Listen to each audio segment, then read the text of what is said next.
अच्छा बच्चों, आज जो हम लोग डिस्कस करने जा रहे हैं वो है मैट्रिसेस। मैट्रिसेस के बारे में सबसे पहले हम लोग डिस्कस करने लगे हैं कि एक मैट्रिक्स, सिंपल मैट्रिक्स हमारे पास क्या होता है। तो इसकी डेफिनेशन हम लोग पहले देखते हैं। वो कहता है कि अ रेक्टेंगुलर अरे of numbers enclosed bye a pair of brackets is called matrix. यानी कि मैट्रिक्स क्या होता है, हमारे पास कोई भी हमारे पास नंबर्स हैं, ठीक है, रियल नंबर्स आ गए, उनको हमने अरेंज कर लिया है, रेक्टेंगुलर अरेंजमेंट उनकी हमने कर ली है और उसको हमने ब्रैकेट्स में क्लोज्ड कर दिया है, तो वो हमारे पास क्या होगा, मैट्रिक्स। अब अगर आप ये देखें 1 2 3 4 5 6 रेक्टेंगुलर अरेंजमेंट आ गया। अब रेक्टेंगुलर मींस के जिसके जो हमारे पास सामने वाले जो हमारे पास अजला हैं वो हमारे पास बराबर होते हैं, उसको हम कहते हैं रेक्टेंगुलर। रेक्टेंगुलर अरेंजमेंट हो गई है और उसको हमने क्लोज कर लिया है ब्रैकेट्स के साथ, तो उसको हम क्या कहेंगे कि वो हमारे पास मैट्रिक्स है। अब ये रेक्टेंगुलर मैट्रिक्स है और ये हमारे पास स्क्वायर मैट्रिक्स है। अब इसमें हमारे पास दो चीजें आती हैं, एक हमारे पास रो आता है और दूसरा हमारे पास आता है कॉलम। जो हॉरिजॉन्टल लाइंस होती हैं लाइक ऐसे, उसको हम कहते हैं वो हमारे पास रोज हैं, और जो हमारे पास वर्टिकल लाइंस हैं वो हमारे पास क्या होती हैं, उनको हम कहते हैं कि वो हमारे पास कॉलम्स हैं। यानी कि हॉरिजॉन्टल रो, हॉरिजॉन्टल लाइंस वो हमारे पास रोज कहलाएंगी और वर्टिकल लाइंस हमारे पास कॉलम कहलाएंगे। इसके बाद हम बात करते हैं एलिमेंट्स की या एंट्रीज की। अब ये जितने भी नंबर्स हैं, जितने भी नंबर्स इस मैट्रिक्स में हैं, उनको हमने किसका नाम दे दिया, एंट्रीज का, या उसको हम एंट्रीज कहेंगे या उसको हम एलिमेंट्स कहेंगे। वो क्या कहता है, द नंबर यूज्ड इन रोज और कॉलम आर कॉल्ड एलिमेंट्स और एंट्रीज ऑफ द मैट्रिक्स। उसके बाद हम बात करते हैं order of a matrix. Order of a matrix से मुराद ये है कि एक हमारे पास मैट्रिक्स में नंबर ऑफ रोज कितने हैं एंड नंबर ऑफ कॉलम्स कितने हैं। वो कहता है if a matrix A has m rows and n columns, यानी कि रो को उसने m का नाम दे दिया है और कॉलम को उसने n का नाम दे दिया है, m cross n, read as m by n। यानी कि ऑर्डर ऑफ अ मैट्रिक्स क्या होगा हमारे पास कि एक मैट्रिक्स में हमारे पास नंबर ऑफ रोज कितने हैं एंड हमारे पास नंबर ऑफ कॉलम्स कितने हैं। अब उसको उसने जनरलाइज फॉर्म में किस तरह लिखा है, वो क्या कहता है, A11 A12 A13 A1n। A11 का क्या मतलब है, first row first column, first row second column, first row third column. क्योंकि मैंने क्या कहा कि ये जो मेरे पास हॉरिजॉन्टल लाइन है ये रो है और वर्टिकल लाइन जो है वो मेरे पास कॉलम है, तो 1 1 से क्या मुराद होगा, फर्स्ट रो फर्स्ट कॉलम। पहले हम रो को लिखते हैं और देन हम कॉलम के नंबर को लिखते हैं। उसके बाद A12 से क्या मुराद होगा, यानी कि हमारे पास फर्स्ट रो जा रही है और सेकंड कॉलम जा रहा है। A13 का क्या मतलब होगा, यानी कि हमारे पास फर्स्ट रो जा रही है एंड थर्ड कॉलम जा रहे हैं, इसी तरह अप टू सो ऑन। और आगे वो कहता है नोट में matrices are usually denoted by capital letters ABC। यानी कि ये जो चीज है, इस मैट्रिक्स को मैं किससे डिनोट कर रही हूँ, ए से, जिस तरह ये उसने किया हुआ है। The elements of the matrices are denoted by small letters. अब ये जो एलिमेंट्स हैं इनको हम किससे डिनोट करेंगे, स्मॉल लेटर से। and the number of elements in a matrix are m cross n, यानी कि number of rows and number of columns। Clear है सबको? Yes ma'am. सबको?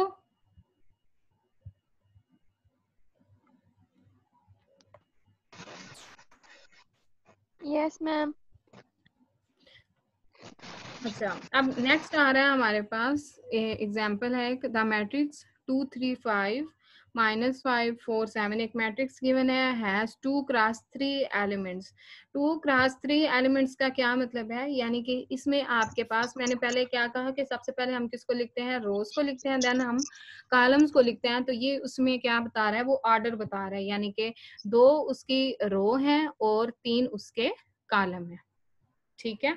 अब A12 element of first row and second column, ये जो अभी हमने बात की। इसी तरह AIJ भी इसको कहते हैं, यानी कि I जो है वो हमारे पास रो को डिनोट कर रहा है और जेथ जो है वो हमारे पास कॉलम को डिनोट कर रहा है। उसके बाद हम बात करते हैं रो मैट्रिक्स की या रो वेक्टर को। अब रो मैट्रिक्स क्या होता है, जिसमें हमारे पास सिर्फ एक रो होगी, उसको हम क्या कहेंगे, वो हमारे पास क्या है, रो मैट्रिक्स। जिस तरह 1 2 3, अब इसमें सिर्फ सिंगल रो है हमारे पास, वो हमारे पास क्या होगी, रो मैट्रिक्स। उसके बाद वो बात करता है कॉलम मैट्रिक्स की या कॉलम वेक्टर, जिसमें हमारे पास सिर्फ एक कॉलम होगा, वो हमारे पास क्या होगा, कॉलम मैट्रिक्स। उसके बाद हम बात करते हैं रेक्टेंगुलर मैट्रिक्स की।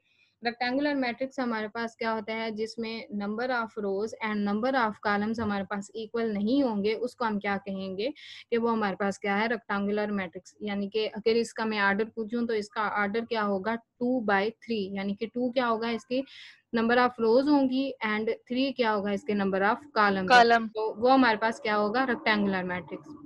उसके बाद क्या आता है हमारे पास, स्क्वायर मैट्रिक्स। स्क्वायर मैट्रिक्स हमारे पास क्या होता है, ऐसा मैट्रिक्स जिसमें हमारे पास number of columns and number of rows हमारे पास इक्वल होंगे, तो वो हमारे पास क्या होगा, स्क्वायर मैट्रिक्स। क्लियर है सबको? Yes ma'am. उसके बाद हम बात करते हैं principal diagonal and secondary diagonal की। अच्छा, प्रिंसिपल डायगोनल, अब ये वो बात कर रहा है, अब इसमें जो ऑर्डर ऑफ मैट्रिक्स है वो कितना है हमारे पास, 3x3, यानी कि इसमें नंबर ऑफ रोज भी 3 है और नंबर ऑफ कॉलम्स भी हमारे और पास। कॉलम भी 3। हाँ जी। अब हमारे पास लेफ्ट टू राइट जो डायगोनल होगा, ये बेसिकली ये जो हमारे पास चीज आ रही है, वो हमारे पास, इसको हम क्या कहते हैं, डायगोनल। ये हमारे पास कौन सा है, लेफ्ट टू राइट जो हमारे पास डायगोनल होगा, उसको हम कहेंगे प्रिंसिपल डायगोनल। एंड जो हमारे पास राइट टू लेफ्ट में आ रहा है, वो हमारे पास क्या होगा, सेकेंडरी डायगोनल। ठीक है। उसके बाद हम बात करते हैं डायगोनल मैट्रिक्स की। डायगोनल मैट्रिक्स हमारे पास क्या होता है, वो क्या कहते हैं, a square matrix A is said to be diagonal matrix if all of its elements are zero except the principal diagonal elements।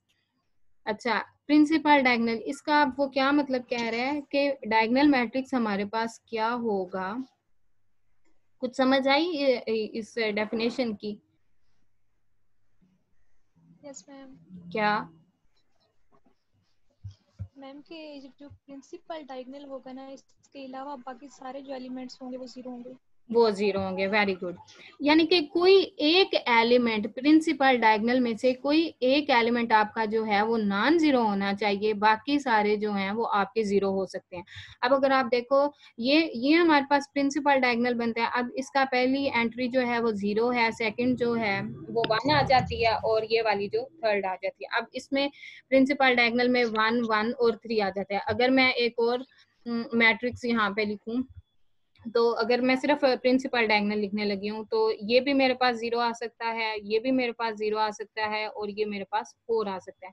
यानी कि प्रिंसिपल डायगोनल में से एटलीस्ट आपका जो 1 एलिमेंट है, जो 1 एंट्री है, वो आपकी नॉन जीरो होनी चाहिए, बाकी आपकी जीरो हो सकती हैं। वो हमारे पास क्या होगा, डायगोनल मैट्रिक्स। उसके बाद हम बात करते हैं स्केलर मैट्रिक्स की। स्केलर मैट्रिक्स की में ये भी हमारे पास प्रिंसिपल डायगोनल ही होगा। इसमें हम किसकी बात करते हैं कि हमारे पास जो प्रिंसिपल डायगोनल में है, वो तमाम जो एंट्रीज हैं वो सेम होनी चाहिए। ठीक है, तमाम एंट्रीज जो हैं वो सेम होंगी, तो वो हमारे पास क्या होगा, स्केलर मैट्रिक्स। लाइक अब इधर उसने 7 7 है प्रिंसिपल डायगोनल में, और यहाँ पे उसने के यूज कर लिया है, फर्दर वो कुछ भी यूज कर सकता है। यानी कि प्रिंसिपल डायगोनल में आपके जो एलिमेंट हैं वो सेम होंगे, तो वो आपका क्या होगा, स्केलर मैट्रिक्स। क्लियर है दोनों में जो डिफरेंस, फर्क है कि क्या है, डायगोनल मैट्रिक्स हमारे पास क्या होता है और स्केलर मैट्रिक्स क्या होता है?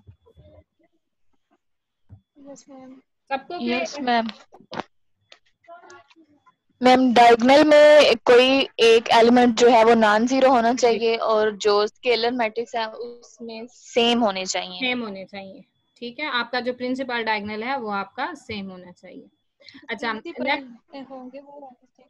हाँ, नेक्स्ट हम बात करते हैं यूनिट मैट्रिक्स की। इसको हम आइडेंटिटी मैट्रिक्स भी कहते हैं। अच्छा, अब यूनिट मैट्रिक्स क्या है, ये जिसमें हमारे पास 1 0 0 0 1 0 0 0 1। अच्छा, स्केलर में हमने क्या बात की कि हमारी ये जो प्रिंसिपल डायगोनल है वो सेम होने चाहिए, वो कुछ भी हो सकते हैं, लाइक के आ सकता है, एल आ सकता है, एम आ सकता है। अब यूनिट मैट्रिक्स में क्या है, जो आपका प्रिंसिपल जो डायगोनल है वो 1 होना चाहिए, उसकी जो एंट्रीज हैं प्रिंसिपल डायगोनल की वो 1 होनी चाहिए। लाइक अब ये I3 है, ये हमारे पास एक स्क्वायर मैट्रिक्स है, और ये हमारे पास 3/3 का, इसका ऑर्डर क्या है, हमारे पास 3/3 है। ठीक है। अगर मैं आप लोगों को बोलूं कि आइडेंटिटी मैट्रिक्स या I2 आप लोग मुझे बताओ तो वो क्या होगा। I2 ये अब इसने उसका आर्डर बता दिया है, तो वो मेरे पास क्या होगा 1 0 0 1। अब इसका आर्डर मेरे पास क्या होगा 2 क्रॉस 2, यानी कि इसमें नंबर ऑफ रोज भी मेरे पास 2 है एंड नंबर ऑफ कॉलम्स भी मेरे पास 2 है। क्लियर है आइडेंटिटी मैट्रिक्स हमारे पास क्या होता है।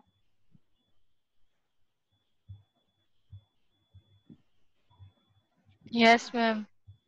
इसके बाद हम बात करते हैं नल मैट्रिक्स की, या इसको हम कहते हैं जीरो मैट्रिक्स। तो नल मैट्रिक्स हमारे पास क्या होता है, जिसमें हमारे पास तमाम एंट्रीज या तमाम एलिमेंट्स हमारे पास जीरो होंगे, वो हमारे पास क्या होगा नल मैट्रिक्स। इसके बाद हम बात करते हैं इक्वल मैट्रिक्स की। इक्वल मैट्रिक्स हमारे पास क्या होता है, two matrices of same order are said to be equal if their corresponding elements are equal.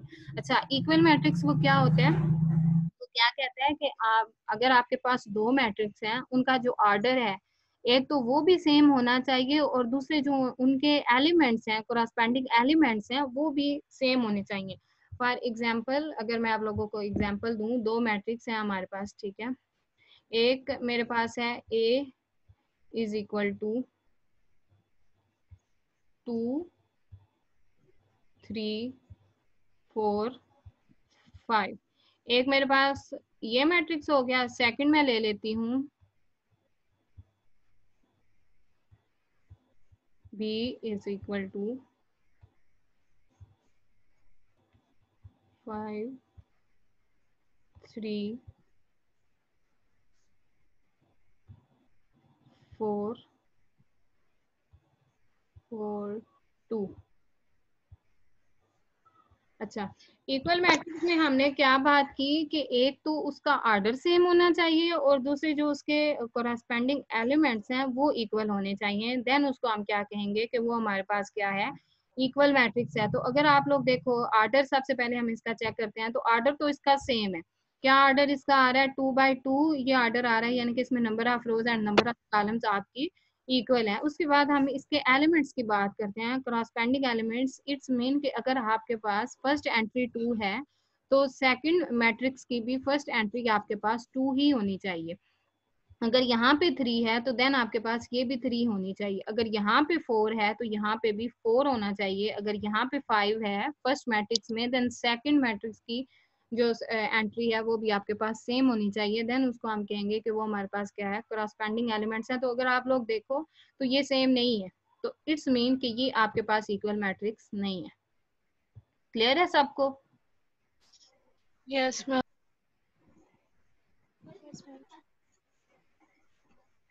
Next है हमारे पास एडिशनल ऑफ मैट्रिसेस। अब मैट्रिसेस को हम ऐड किस तरह करेंगे, we can add two matrices if their order is same and their corresponding entries are added. अच्छा, एडिशनल ऑफ मैट्रिसेस हमारे पास क्या होगा, जो हमारे पास इसका जो मैट्रिक्स है उसका ऑर्डर सेम होना चाहिए और उसकी जो कोरस्पेंडिंग एंट्रीज हैं देन उसको हम ऐड कर सकेंगे। अब एडिशन जो है वो हमारे पास लाइक किस तरह होगा 2 + 5 3 + 3 4 + 4 एंड 5 + 2। तो इसको हम क्या कहेंगे कि वो हमारे पास क्या है एडिशनल ऑफ मैट्रिसेस।